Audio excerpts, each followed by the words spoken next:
Okay, ito po yung Santo Tomas River, no? Pupunta tayo dun sa kabila.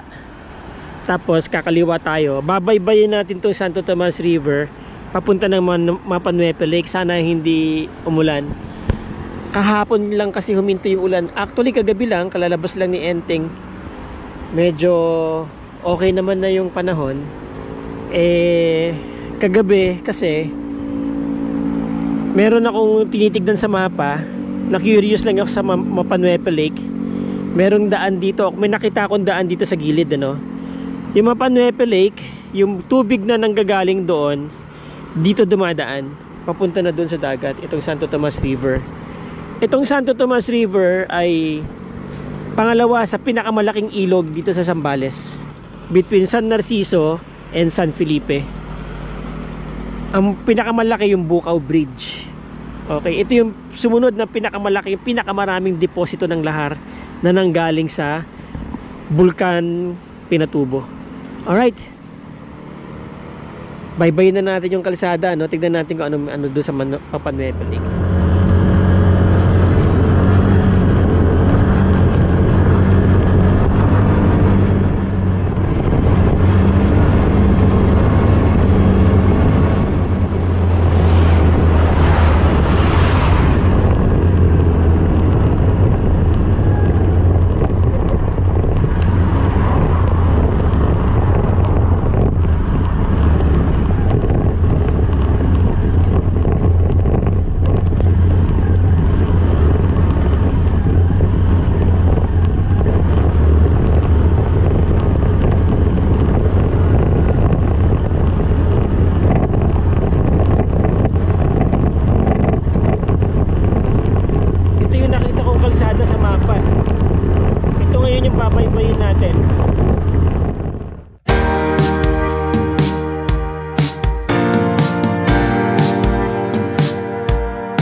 Dumaan sa gilid, baka tayo malaglag.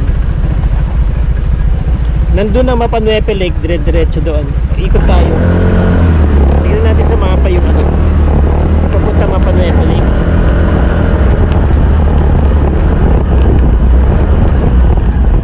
Doon po tayo galing.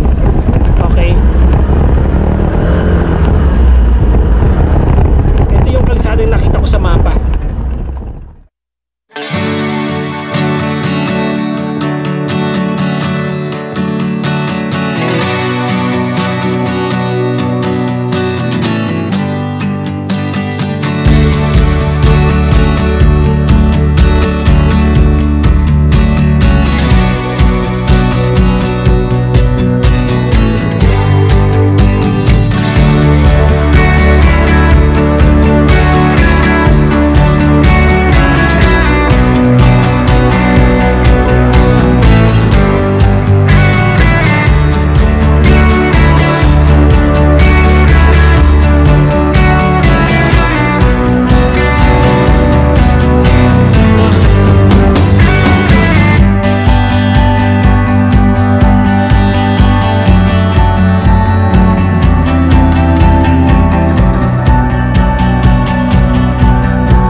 entrance dito? Ano po, 30 pesos po per head. 30 per head. Kahit na local. Hindi po. Sa Narciso resident po exempted. Talaga? Tapos po mga 12 years old and below po, exempted po sila. Alright. Anong tawag nyo sa lugar na to? Ano po? Paper tree. Paper tree. Yes, Pati yung pumupunta doon, may mga entrance yung wala po binabayaran nyo. entrance fee sa resort. Bali, ang babayaran lang po nila doon is yung cottage lang po. Dito lang po yung may environmental fee. Environmental fee. So, lahat ng dadaan dito, papunta dito sa Paper Tree, dun sa mga resorts doon, may babayaran kapag ka hindi local lang sa Narciso. Anong tawag sa barangay na to? Barangay, Namatakan sa Narciso, Zambales. Yung buo na yan, barangay Namatakan. Okay. Pupunta ako ng Mapanuepe Lake eh. Dito sana ako dadaan. Wala na palang daan dyan dahil tinitignan ko si Google. Putol na nga talaga yung daan dyan. Putol na po ba? Kasi po dati yung mga motor po pwede. Pero Pwede. Putol na po. Ngayon dito meron akong daan Pwede akong dumaan dito. Tapos pag nyo po, sa may unang kanto po, sir, kakaliwa na po. Kakaliwa na ako. Kakaliwa na po kayo pag. Tapos ang labas nyo na po, sir, is San Marcelino, yung pergola po. Oo, San Marcelino. Yung may singkamas na sa taas. Okay. Okay, thank you, miss. Ano pangalan mo? Fredelyn Lopez. Fredelyn Lopez. Yung kasama mo? Karen. Karen? Okay. Sige, thank you sa inyo Okay, ingat.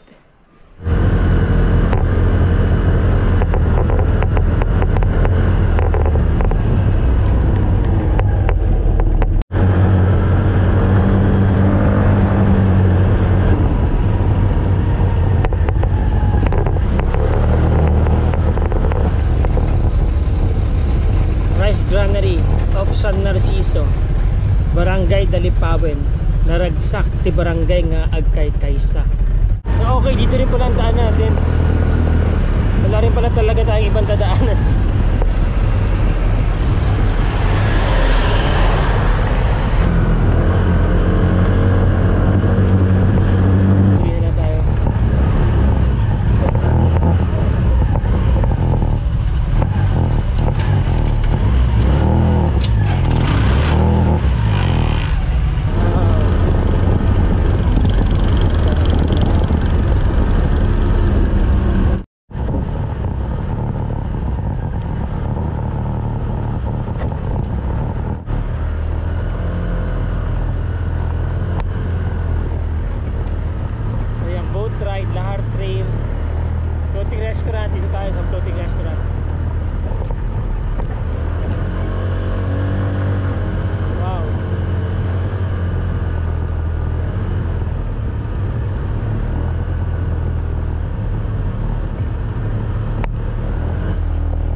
Okay, nag-uusap kami nila sir kanina.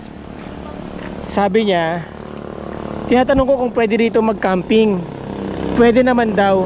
Ang issue ko lang, baka kako hindi ba kako delikado. Hindi naman daw kasi may CCTV, ayun no. Ang galing, no? Out of nowhere, dito sa bundok, merong CCTV. There you go. Puro akyatan to mga boss.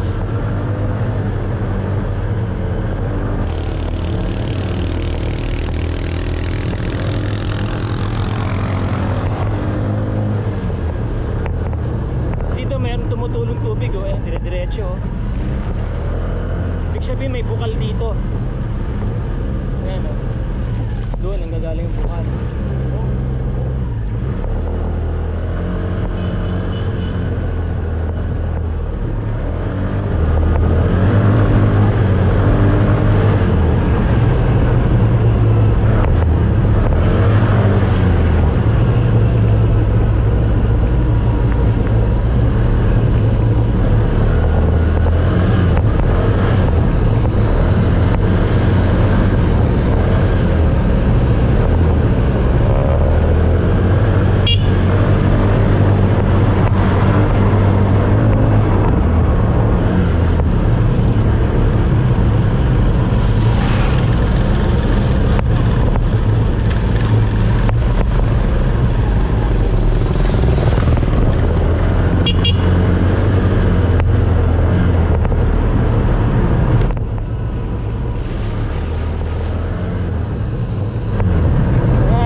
Dito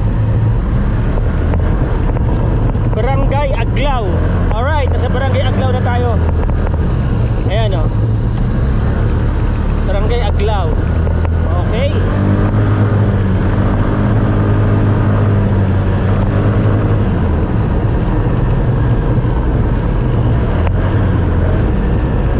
Merong bahay na hindi nagawa o natapos.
Sa wakas, narating din natin. Anong tawag sa barangay nito, sir? Buhawin. Pili. Okay lang po ba sa video kayo? Barangay Buhawin. Ito pong barangay na to, itong lake na to, may mga bahay dyan sa ilalim, di ba? Yan po yan. Ito po yung school nila. Ito yung school nila nandito. Yan po yung arko niya. Sa ayon. Okay. Ang New Zealand ando doon sa kabila. Yan po. Nandoon. Pagka ganito umuulan, mahirap pumunta doon, ano? Hindi ka. Kaya ng motor. Doon po sa akin, pero problema po ngayon putol po yung tulay. Ah, putol yung tulay. Kaya hindi makatawid. Ganda. Ito ba may mga nahuhuling isda rin dito? Meron. Anong mga isda? Kan po yung tilapia, gaya po nung nilagay po namin screen. Yan. Yung, ngayon po yung screen po sa tubig, yung nakabox po na ganyan. Oo. Yan po. Marami namang nahuhuli. Saan po makakuha kami 5 kilo ganyan. Ah, marami din. 5 kilo. Oo. Ano pang mga isda nahuhuli? Marami po yung palos. Mhm. Tapos yung hito. Magkano ang boat ride? Conforme po sa pupuntahan. Halimbawa po yung lipat na yan, 300 po yun. Yung alin? Yung lipat po na yan. Anong lipat? Yung cross? Hindi po, yung sa... Yung dun sa kabila? 300. 300. 350 po. Ano yun? Lupa na yun? Lupa po yun. Parang New Zealand din. Apo. Pwede kang tumambay doon. Apo, yun po yung mga kubo po na yun. Pinaparentahan. Apo. Pwede mag-overnight doon. Apo, pwede po. Walang signal ng cellphone dito, no? Wala po, wifi lang. Wifi lang. Tapos, kagaya nun, yung mga yon, mga turista yan. Hindi po. Taga dyan po. Ah, meron pang community doon. Apo. Dito po sa likod na to, malaking community po, may school po yan. Ah, may school. Apo, yung tinatawag po lang Lumibaw. Walang ibang daan kundi ito. Apo, ito lang. Bangka lang talaga sila. Apo. Ilan ang laman ng isang bangka? Conforme po sa laki ng bangka. Hindi po pare-pareho ang laki niyan. Kaya po yan ang karga niya. Yan. Pwede pa pong magdagdag ng isa dyan. Magkano na yan? 350 hanggang doon. Pero pag iikot sa lake, maghapon yun. 1,000 po yun. Maghapon ba yun? Wala Yung na. ikot, wala naman. 1,000. 2 oras po siguro. Balikan kung iikutin kung ganyan. Tapos makikita na natin yung mga gilid-gilid. Apo, makikita na po. Okay. Yung buong lawa, maiikot natin. Ayun, ang ganda ng cross. Ayun yung cross, oh. Yun.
Ilang barangay ang sinasakupan nito?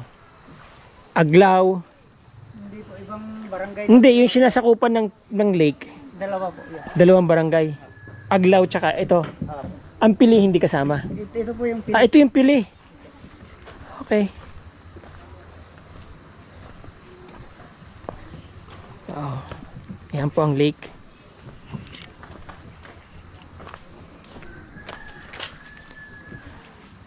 Ano yun? Yun ay minahan. Ito. Apo, yan. Minahan po yan. Yan ay minahan dati. Apo, yan po yung dati minahan. Ah. Ang daan doon sa kabila. Apo, diretso lang po. Ito yung simbahan. Apo. Yun yung pinakatuktok niya, no? Apo, yan po. Malalim po ngayon eh. Kasi ito po, lubog na yung kubo na. Ay, ibig sabihin nakalutang yan dati? Apo. Tambayan po namin ng mga kanyan eh. Tambayan ng mga tabat. Hanggang, pagka umuulan, hanggang saan umakit ang tubig dito? Hanggang dito. Hanggang dito, pinakamalalim. Apo. Nakita niyo po ba ito noon nung hindi pa lumulubog sa tubig? Dahil nung elementary po, nag-aral po ako sa Buhawin. Ito po yung school. Hindi po. Ang school po ng Buhawin, elementary school po. Doon pa po. Ito po Sa may gitna. Elementary, Pili Elementary School po. Itong may nakalutang doon. Opo. Oo. Ay, ito naman po, yung logo na nandito po, Santo Niño High School po. Ah, high school yan. Opo, private po yun. Ilang palapag ang... Bali, 2 palapag. 2-story building yung nandiyan dyan, Opo. na lumubog. Opo. Ano po ba yan? Unti-unting lumubog? 1992 po lumubog ang itong 2 barangay po. Biglaan? Hindi naman po. Unti-unti lang po na nalubog yung 2 barangay. Sa loob ng 1 taon? Opo. Mabilis pa rin. Mabilis pa rin. Oh, dahil hindi nakapag-prepare yung mga tao dahil may mga kabahayan po dyan, di ba? Opo. Maraming mga bahay po dito noon. Marami po yan sir. Mga... Parang bayan na rin kasi. Kasi may talipa pa yan eh. May talipapa pa dito. Tapat ng simbahan. Oo. Tapos yung dito sa baba, may ano siya, may kooperatiba ng binggit dati, may naan. Oo. Ano po yung mga nakatira dito? Mga katutubo din o hindi yung lahat? Halos-halos sir, ay halo-halo. Oo. Kasi yung dito sa taas, halos mga kapwa na rin katutubo dito. Tapos Parang ito yung kapatagan noon. Oo, dyan sa baba. Ito. Para ito yung pinakakabihas na niya noon dito. Oo, dito nang karamihan ng mga empleyado ng alaga. Ano pong kabuhayan nyo dito ngayon? Pangingisda? Tsaka turismo? Ganun po, turista, tapos minsan nagtatanim din kami. Kapag panahon po ng turista, maraming turista, no? Marami rin po. Yun naman din po ang hanap buhay pag ganitong malapit ng summer po. Alam nyo, isang patunay lang yan na mas nakikinabang ang komunidad sa turismo kaysa sa Opo, sa Minahan. totoo, sa minahan. Totoo yan. Dahil ang minahan, konting tao lang nakikinabang yan eh. Hindi kagaya ng turismo, lahat kayo dito apektado. Sa Minahan, sa konting tao na ginabang, pero maraming naapektuhan. Marami pang naapektuhan ng hindi maganda. Gaganda rin ang tourism ngayon dito sa amin po kasi magkakaroon po kayo ng floating solar. Ah, magkakaroon kayo ng floating solar dito. Wow, nice. Itong tower, Eh, dililiwanag tong lake. bali 2 kumpanya po ngayon. Sir, may linagay silang pan ng hangin, sir. Yung Yung tower. Ah, ito. yan yung monitor kung gaano kalakas yung hangin. Tapos yung... Ah, pinag-aralan na nila. Anong taon po yan nilagay dyan? Ngayon lang po sir, ngayon lang. Bali, Oo. 2024 lang, sir. Ah, ito. Ito lang, sir. Okay. Ngayon, ang... Isa lang yan? Oo, sir. Bali, ang ano, sir, ang sabi nung kumpanya, may ano na lang, konting ayusin na lang tungkol sa mga document, sa mga papilis sa... sa... Yun na magsusupply ng kuryente dito. Opo. Kaya, sakali po sir, kasi idadaan pa i-connecta nila sa national grid. Ah, magsusupply sila. Ganun din. Ganun din. Hindi rin bababa ang kuryente nyo. 'Di ba? Pero gaganda yung lugar nyo kasi magiging tourist attraction. Magkakaroon kayo ng kabuhayan. Apo, kagawad. Sige sir, Apo. ingat po. Ingat. Salamat. Po. Ayan. So ito pala, ayan oh. Yun.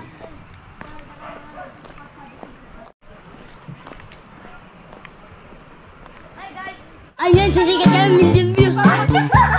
Akin na, lagyan natin. Ayun. Ba't yun na yan? Gaganda ninyo. Oh, akin na. Ayun naman. Ha? Lagyan natin. Yung ano? Ayan. Anong name mo? Raisa po. Raisa, ikaw? Butch? Eh si ate, yung isa, anong name? Bugoy. Magkaklase Classmates kayo? Anong grade kayo? Grade 8. Oh, so second year college. High school. Sige. Shoutout nyo na yung mga boyfriends nyo. Very good. Aral mo na ha. Andito po yung boyfriend niya. Ito. Sabi mo wala ka pong shota. Ito po yung ako kay Lilay. Bakit mas matangkad sila sa iyo nyo? Grade ano kayo? Grade 10.